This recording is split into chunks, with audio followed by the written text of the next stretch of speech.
Manastır Koyu. Erdek Kapıdağ Yarımadası Manastır Koyu. İşte karavancı ve çadırcı var.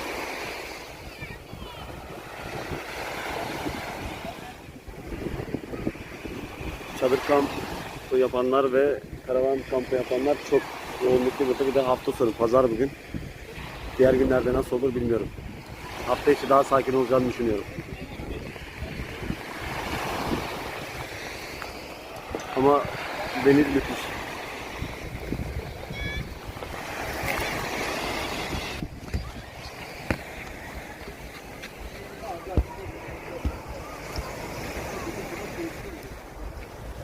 Öyle bir hareket yok.